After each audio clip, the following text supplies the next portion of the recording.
तो आज हम केमिस्ट्री क्लास 9th की उठाते हैं और उसमें हम chapter 1 matter in our surrounding से स्टार्ट करते हैं। ओके, तो पहले तो हम बात करते हैं कि एग्जैक्टली जो वर्ड है, फर्स्ट वर्ड को ही लेते हैं, मैटर होता क्या है।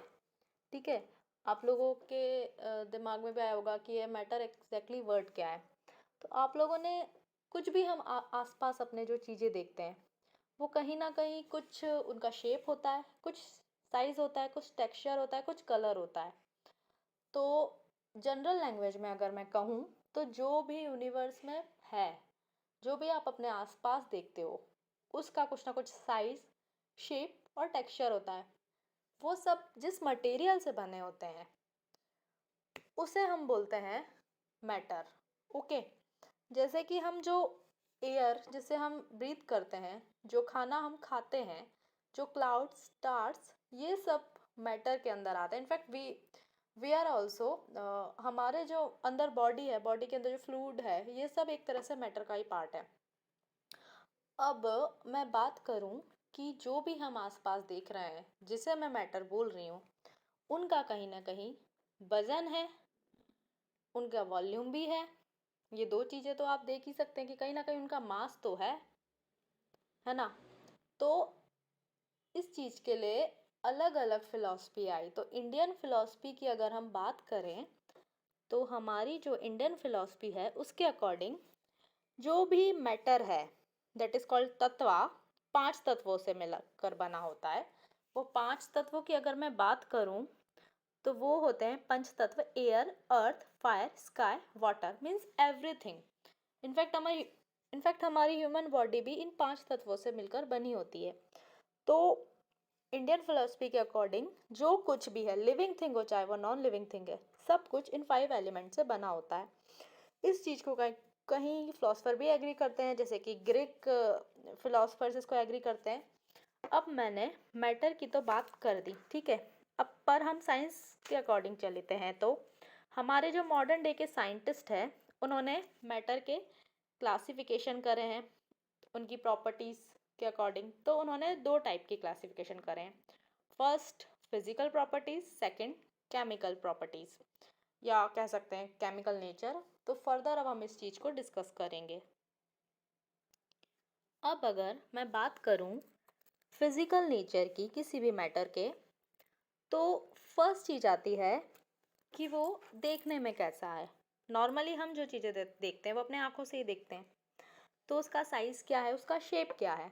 तो अगर मैं इसकी बात करूं तो किसी भी चीज़ को, इनफैक्ट आप रॉक का एग्जांपल ले लो, रॉक को देखने से क्या हो रहा है, सॉलिड है, पता चल रहा है। बट ये पता चला कि ये पार्टिकल से मिलकर बना हुआ है। वो छोटे छोटे पार्टिकल्स हैं जिसने रॉक को बड़ा शेप दे दिया। वो कहीं ना कहीं अगर मैं उस रॉक को छोटे छोटे टुकड़े करूं तो वो छोटे छोटे पार्टिकल्स में बिखर जाएगा, राइट। तो हमें ये तो पता चला कि जो हमारा मैटर है वो पार्टिकल से मिलके तो बना है, ठीक है। तो अब सेकंड है कि ये पार्टिकल्स जब हमने देखे कि छोटे छोटे पार्टिकल से बना हुआ है, बट ये पार्टिकल्स कितने छोटे हैं। तो इसके लिए जब साइंटिस्ट ने स्टडी करी तो उन्हें पता चला कि वो हमारी इमेजिनेशन के भी बियॉन्ड है कि वो पार्टिकल्स कितने छोटे हैं। इसके लिए कई माइक्रोस्कोप वगैरह बहुत सी चीज़ें देखी गई। अब नेक्स्ट है characteristics of particle of matter. Okay, तो अगर मैं कैरेक्टरिस्टिक्स की बात करूं तो particle of matter have space between them. So तो हमारे जो पार्टिकल्स हैं जो मैटर के, उनके बीच स्पेस है।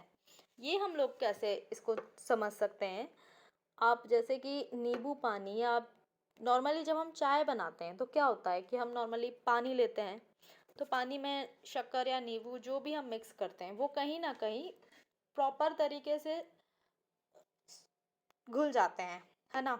तो वो ऐसा क्यों हो रहा है, कहीं ना कहीं वाटर ने अपने अंदर उसको स्पेस दी जिससे वो घुल गए, है ना।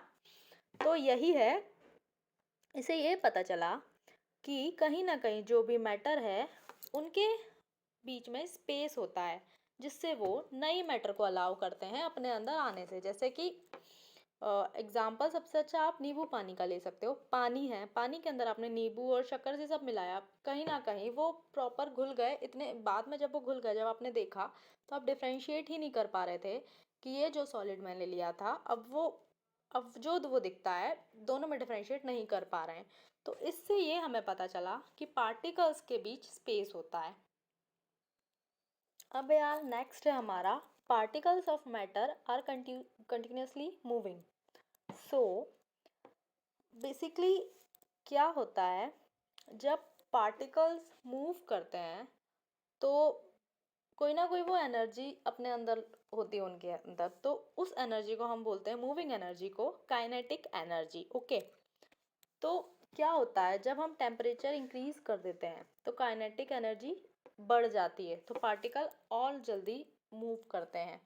इसका सबसे अच्छा एग्जांपल अगर मैं आपको दूं, डेली लाइफ में जब आप पानी गर्म करते हैं तो आप देखते होंगे, पहले आपने एक नॉर्मल टेम्परेचर पर पानी रखा, फिर जैसे जैसे पानी गर्म होने लगता है तो क्या होता है, जो पार्टिकल, नीचे के पार्टिकल ऊपर जाते हैं, नीचे के और ऊपर के पार्टिकल नीचे आते हैं। ऐसा क्यों होता है कि ये एक तरीके से एक्सचेंज होता है।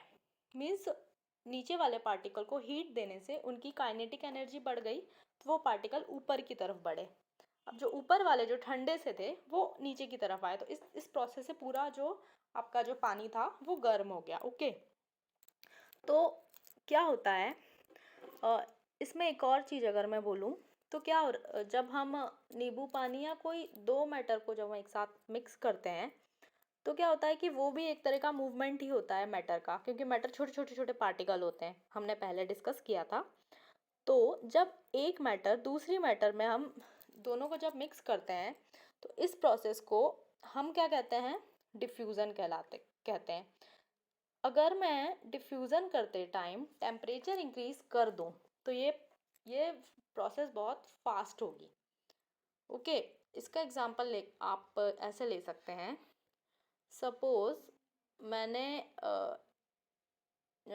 शुगर ली और एक बाउल में वाटर लिया, उसको मैंने गैस पे रखा, दोनों को मिक्स कर दिया।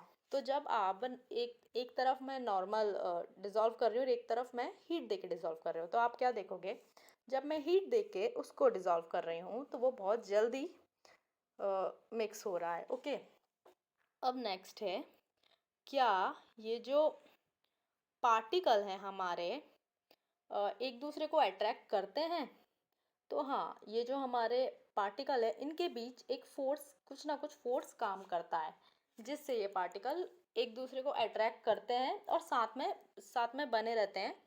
और इनका जो फोर्स है वो डिफरेंट डिफरेंट मैटर में वेरी करता रहता है, बट हाँ, इनके बीच कुछ ना कुछ फोर्स ज़रूर होता है। तो गाइस, इसमें इतना ही। नेक्स्ट हम लोग नेक्स्ट वीडियो में करेंगे। सो लाइक कीजिएगा और प्लीज़ शेयर कीजिएगा। Thank you.